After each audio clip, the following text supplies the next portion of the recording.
भावा, काल रात्री सीन शॉट झाला ना माझ्यासोबत. म्हणजे सगळं काम आटपून मी घरी निघणारच होतो, तेवढ्यात ती आपली परवाची राहिलेली कॉटन ती दिसली. म्हटलं मारूया लिटिल लिटिल. तसंही बाहेर पाऊस पडतच होता.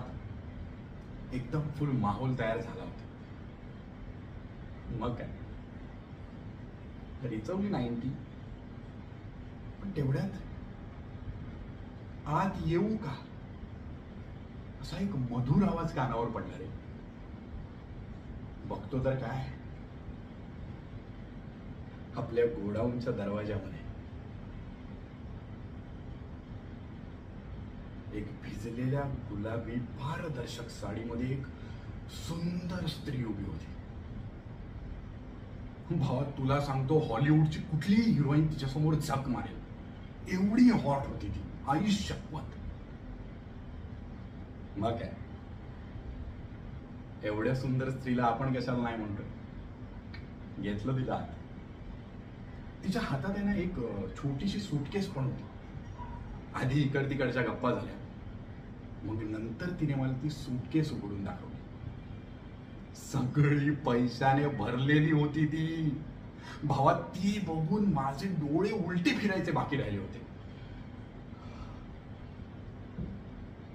मग म्हणते कशी की हे सगळे पैसे तुझे होते, फक्त माझी आजची रात्र रंगीन कर.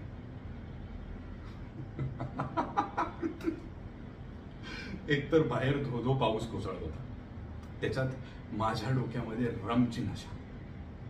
म्हणजे फुल रोमॅन्टिक माहोल तयार झालाच होता. अशा वेळी एक भिजलेल्या साडीमधली कमनीय बांध्याची एक अप्सरा तुम्हाला जर का स्वतःहून चान्स देत असेल, तेही पैसे देऊन, तर नाही कशाला म्हणा. मी तयार झालो.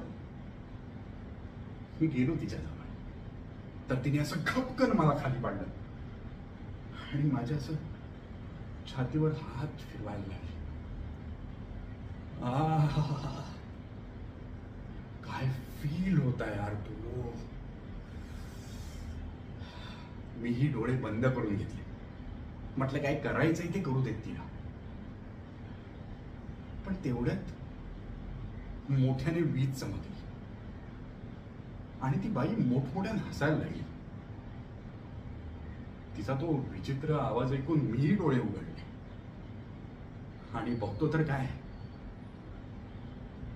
तिचे केस असे विस्कटलेले होते. तिचे डोळे असे लाल लाल भडक झाले होते.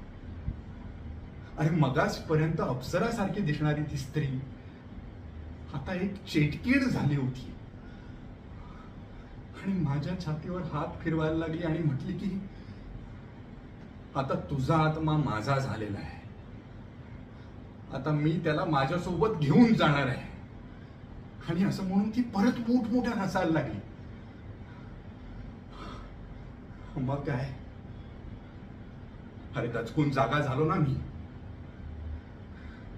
त्यावेळी कळलं स्वप्न आहे. हे हसतोस काय? अरे फाटून दरवाजा झाला होता ना माझा.